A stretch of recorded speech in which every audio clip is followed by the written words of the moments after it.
This is gonna take Cracker Jack timing, Wang. Total concentration. You ready, Jack? I was born ready.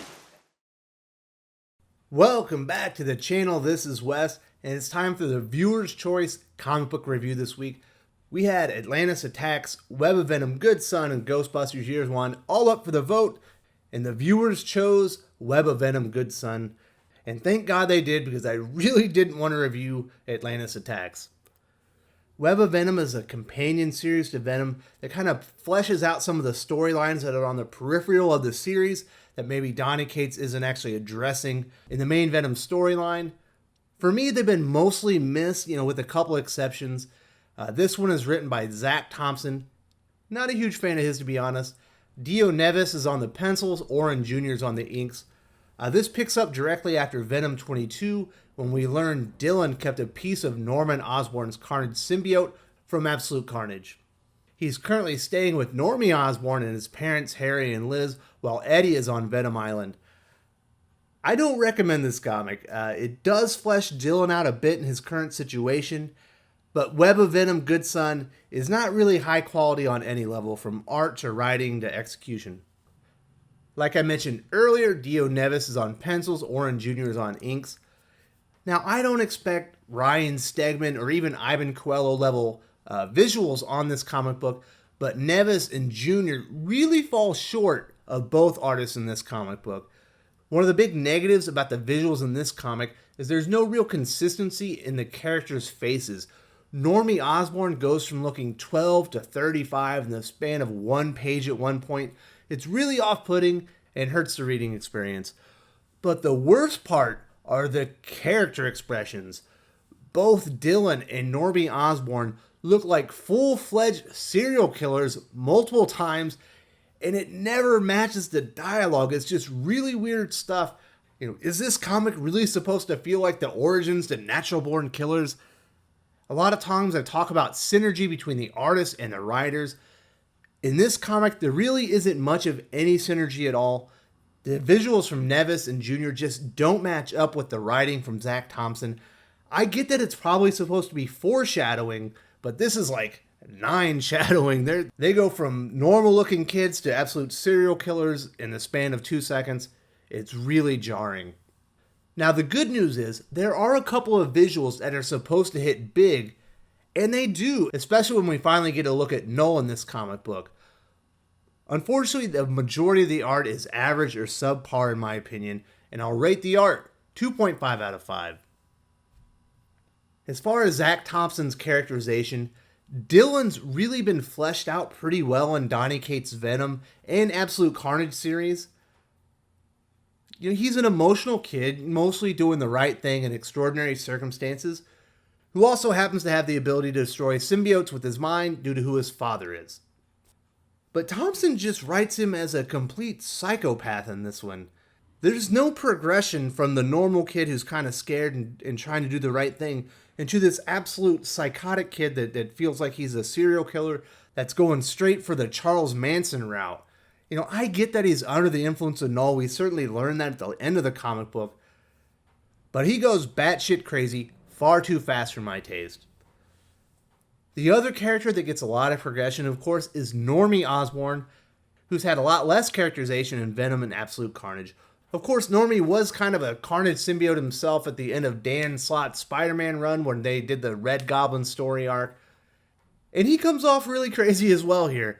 It's insinuated that Normie Osborn hears voices. He's terrified by his nightmares. And it's kind of weird, but in the end, he definitely comes off the lesser of two evils between the two children, I guess.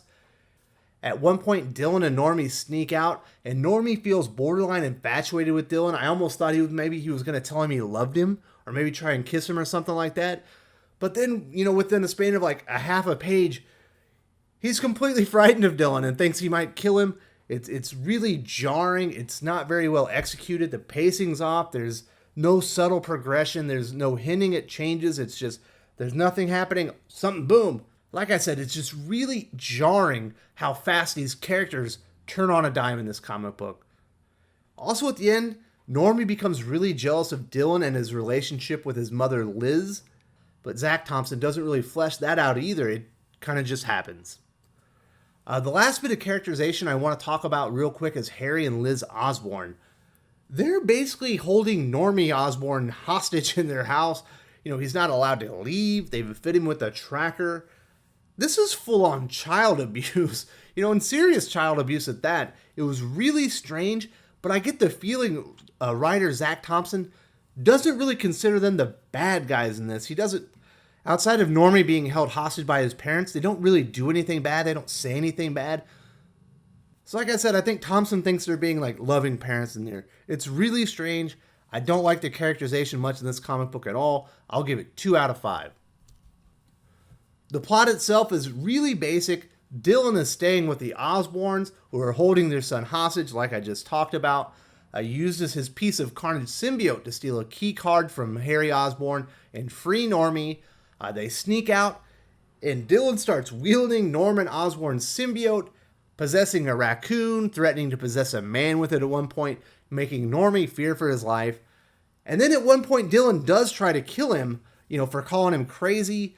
And Sleeper kind of jumps in and saves him and breaks up the fight. But he does nothing more to protect Normie or take the symbiote back from Dylan, which seemed really strange. I thought the cat was there to protect him. And he's definitely not doing a good job. Is he good for anything? I'm not sure. Before I wrap this comic book review up, I do want to talk about 2 comics really quick. Ghostbusters Year 1 was one of the comics that was up for the viewer choice. You didn't select it. Eric Burnham and Dan Schoening are on this. This is a fun comic that tells the origin of Winston. This is a 4-part series, so I believe we're going to get an origin for all 4 characters. There's lots of callbacks to the movies. They're really fun. The visuals are great. It looks just like the animated series. I think if you like the movies, you're probably going to love this comic.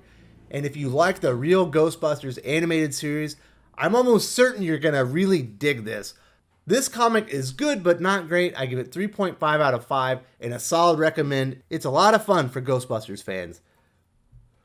The other comic I want to talk about was not up for the viewer's choice. It's from IDW. It's called The Killock No. 2.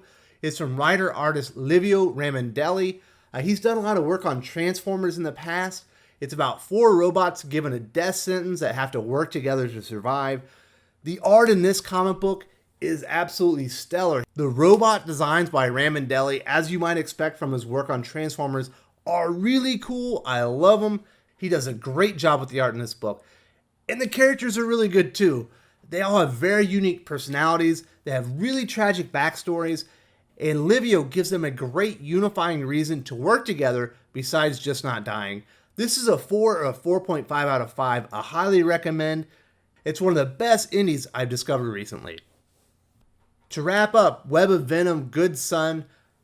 Honestly, to me, there's not much to like about this comic. It fleshes out Dylan a bit after the revelation in Venom 22, but there's so many missed opportunities to do something interesting, especially with Normie Osborn. Harry and Liz Osborn should be in jail. They are serious child abusers, in my opinion. I disliked a vast majority of the art, especially the facial expressions and character consistency.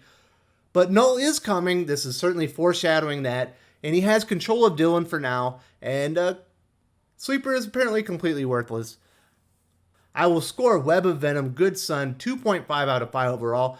Like I said, I do not recommend this comic. It's not really worth your time in my opinion. But if you're really into all the Venom stuff and Absolute Carnage and you can't wait for this big Null event coming up, maybe you should just read it anyway.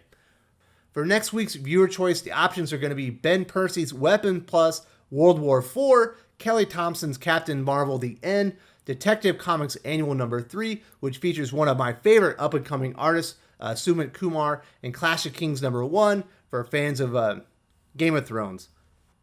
The poll will be available on the community section of my YouTube channel. If you place your vote in the comment section, it's not going to count. I'm going to put it up on the community tab on Wednesday. Unless, of course, my internet is not back yet. That is the reason that this video didn't come out on Sunday. Hopefully it's out on Monday. If not, it probably won't be released anyway. If you enjoyed this video, please give it a like. I would appreciate it very much. It helps us attract more views for the channel. Subscribe for future commentary, comic book news, and reviews. And don't forget to ring the bell for notifications. If you want to talk comics, movies, and much, much more, you can follow me on Twitter at Wes_from_TC. With that, Salamat Po, and I'm out.